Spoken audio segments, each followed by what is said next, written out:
Assalamualaikum dan selamat datang ke dalam channel Himpunan Cerita Seram by Bro MS.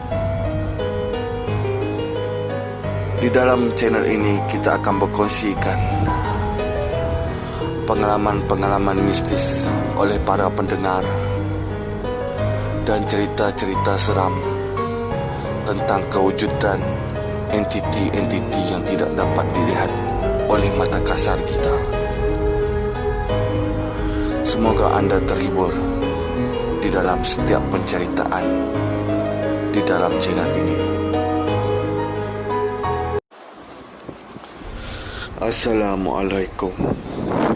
Kisah misteri kereta usang menjelma menjadi teksi. Pengalaman seram yang tidak mudah saya lupakan ini berlaku 12 tahun yang lalu dan sukar dipercayai. Tetapi ia adalah suatu kejadian yang benar-benar saya alami semasa baru sebulan saya berpindah ke Blok 13 Yunus Crescent. Ketika itu kawasan tersebut belum membangun pesat seperti sekarang. Waktu itu selepas maghrib, saya bersama kakak yang memandu kereta dalam perjalanan pulang dari membeli pakaian kumpulan nasyid Al-Syahidah kami. Setibanya di persimpangan Bedok Caice, kereta kami tiba-tiba membuat ragam. Apalah daya kami sebagai wanita untuk membaikinya. Saya terus berlari mencari telefon awam untuk menghubungi abang saya untuk mendapatkan bantuan. Malangnya, beliau bekerja shift malam hari itu. Kakak terus membuat keputusan meninggalkan keretanya di tepi jalan sahaja, menantikan hari esok. Kami terus berjalan perlahan-lahan di sepanjang Bedok Caice sambil melihat-lihat kalau ada teksi kosong. Setelah penat berjalan, kami terus berhenti mengharapkan kedatangan teksi. Yang menghairankan, hampir 1 jam kami menunggu, tak sebuah teksi pun kelihatan. Dalam keadaan bosan menunggu, tiba-tiba entah dari mana muncul sebuah teksi yang berhenti betul-betul di hadapan kami. Sedangkan saya tidak pun menahannya.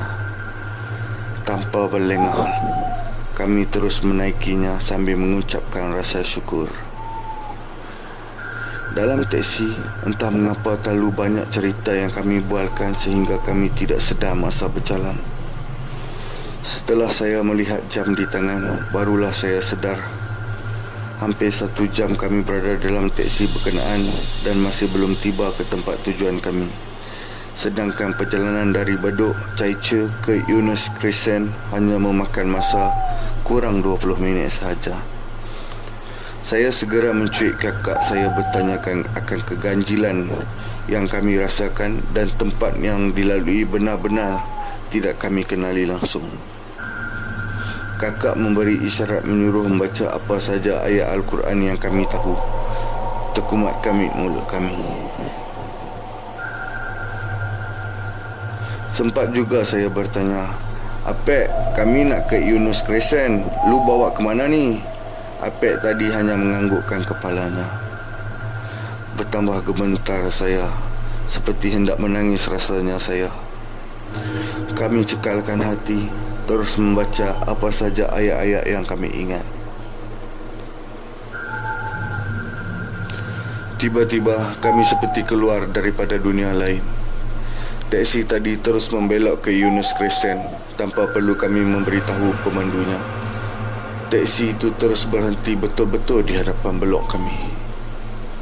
Tanpa berlengah, kakak saya yang duduk di tepi pintu seperti terjun saja dari teksi.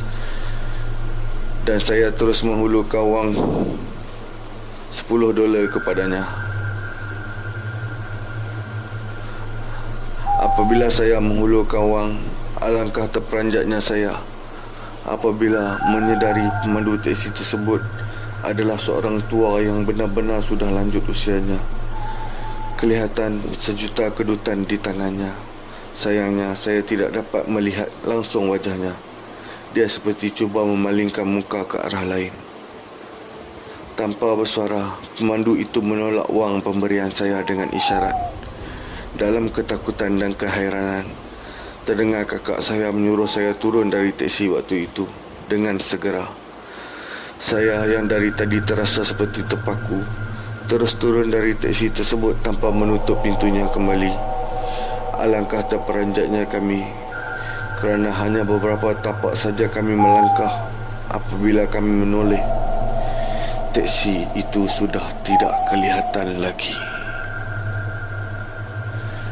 Menurut penerangan kakak saya, sewaktu turun dari teksi tadi, dia terperanjat apabila menyedari sebenarnya kami bukanlah menaiki teksi,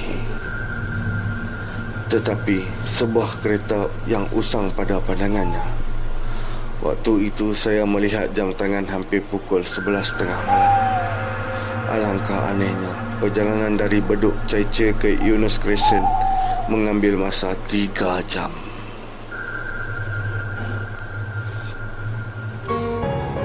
Okey bro MS, ucapkan terima kasih kepada pendengar yang sudi berkongsikan cerita seram mereka kepada email Bro MS. Jadi kepada para pendengar yang ingin berkongsikan cerita seram anda bersama pendengar yang lain, bolehlah email kepada Bro MS di alamat email yang tertera. Sumbangan sagu hati akan diberikan kepada cerita yang terpilih. Sekian saja untuk cerita kali ini. Kita bertemu lagi di himpunan cerita seram by Bro MS di episod yang akan datang. Sekian, Assalamualaikum.